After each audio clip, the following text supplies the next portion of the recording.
Vamos lá, essa. Me sinto menos na frigideira e o fogo amigo diminuiu.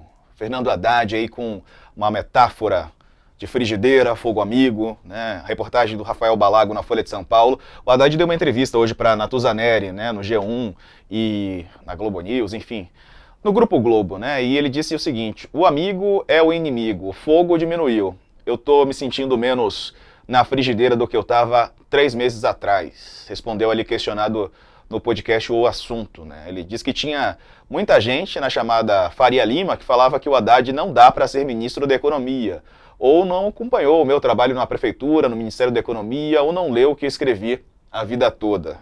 Haddad teve aí a... Cadê? Obteve vitórias, né, na última semana com a aprovação da reforma tributária, das mudanças nas regras do CARF pela Câmara. Ao mesmo tempo, indicadores econômicos melhoraram, né? Durante a articulação pela aprovação da reforma tributária, Haddad se aproximou de Arthur Lira, presidente da Câmara, Tarcísio de Freitas, governador de São Paulo, considera que a negociação com nomes ligados à direita representa uma volta da política com P maiúsculo e que as conversas com Lira lembraram a negociação para aproximar o presidente Lula do vice Geraldo Alckmin, para montar a chapa presidencial 2022. Na semana passada, Haddad e Tarcísio deram uma entrevista juntos, o que irritou o ex-presidente Bolsonaro, né? Tarcísio e Bolsonaro tiveram atritos depois disso. O ex-presidente se colocou contra a reforma e o governador defendeu a reforma. A tensão chegou a ser registrada, a gente mostrou aqui. Bom, primeiro te ouvir sobre isso, Sakamoto, sobre as declarações do ministro Haddad no que diz respeito à fritura que ele estava passando, né? E sobre fogo amigo, que ele disse que também diminuiu.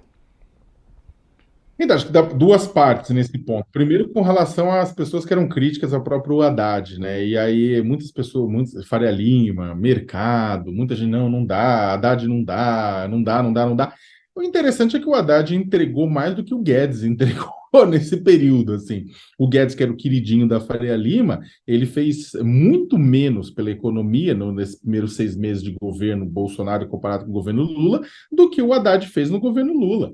Né? Então, ou seja, o Guedes, queridinho do mercado, flopou, e o Haddad conseguiu vencer numa série de pautas e pautas espinhosas, e num Congresso também que o governo não tinha maioria. Você teve o arcabouço fiscal, o novo marco fiscal, você teve a primeira fase da reforma tributária passando pela Câmara dos Deputados, você teve a questão do voto, do voto do governo valendo mais, né, no CARF, né, no julgamento das questões de tributos, né, federais também passando, né? Você teve uma série de ações, você teve o Haddad tendo uma excelente interlocução, tanto que o próprio Lira, né, falou para o Lula que por ele botava o Haddad como ministro-chefe da Casa Civil e o Galípolo como ministro da Fazenda, né? Tanto que funcionou, porque o Haddad foi e ouviu os deputados, o Lula falou para o Haddad isso no começo, ó, vai, ouve, conversa, dialoga, né, escuta, e o Haddad fez isso à risca, escutou, conversou, dialogou, deu protagonismo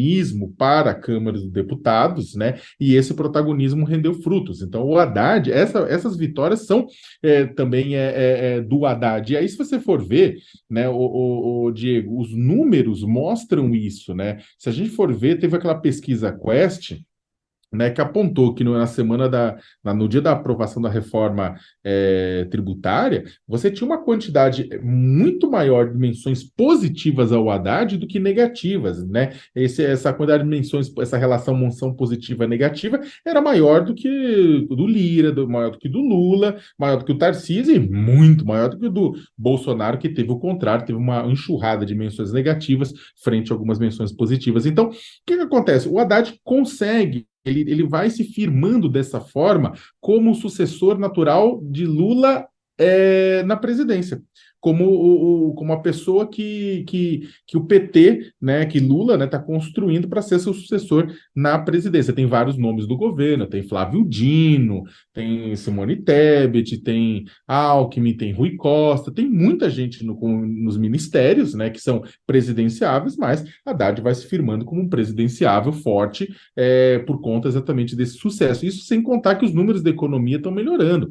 A inflação está caindo, emprego subindo, outros números vão melhorando aqui e ali. Ele está pressionando o Roberto Campos Neto de uma forma menos belicosa até que o Lula, né? O Lula tem razão de pressionar, mas o Haddad está mais tá pressionando um pouco de uma forma pouco mais leve que o presidente, pedindo para os juros cair, apresentando propostas econômicas, né? A própria questão dos carros, da compra dos carros, da redução do preço, né? Dos automóveis, tinha vários ministérios envolvidos, mas também caiu na conta do Haddad essa coisa positiva, ou seja, tem uma série de medidas de coisas positivas para o Haddad neste momento, e é claro que ele está colhendo os frutos disso, e inclusive fazendo umas cutucadas. Eu termino com a relação da questão do fogo amigo, isso aí com relação a Faria Lima, mercado, etc. Fogo amigo, porque você tem uma parte da esquerda, significativa da esquerda no Congresso, que é crítico aos posicionamentos do Haddad. Por exemplo, eles queriam que o Haddad apoiasse uma reforma tributária que tivesse, já na primeira fase, consumo e renda, que se tributasse renda, né, riqueza. O Haddad falou que joga para o segundo momento, houve muita crítica da esquerda, aqui e ali, mas essas frituras, inclusive do PT, tem gente no PT que não quer ver o Haddad muito forte agora como candidato à sucessão de Lula, então tem um ataque, mas com todas essas conquistas que o Haddad teve, naturalmente ele acaba se colocando numa posição de prestígio.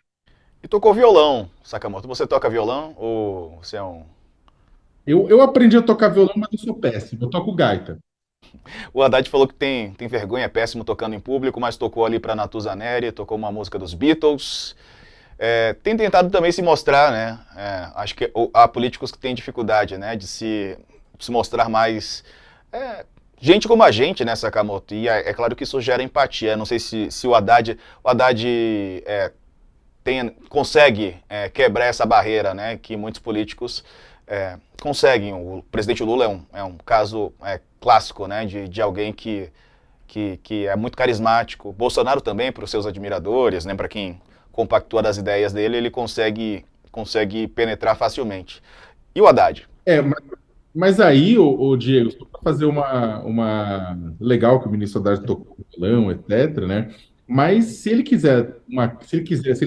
tá pensando na popularização da imagem dele, né, de ele não ser visto numa imagem como professor da USP, que era sempre muito criticado na eleição de 2018, falava como professor da USP, tudo porque ele é professor da USP, né? Ele é um grande intelectual, né? Mas aí ele deveria ter tocado, ao invés de tocar Beatles, ele deveria ter tocado Marília Mendonça, ele deveria ter tocado João Gomes, né? Aí você vai falar, mas aí isso não seria o Haddad, né? O Haddad vai tocar Beatles, o Haddad vai tocar Titãs, vai tocar. Sim, mas se ele quer popularizar a imagem dele, ele tem que, na verdade, também lembrar que o Brasil não ouve Beatles, o Brasil ouve Marília Mendonça e João Gomes hoje.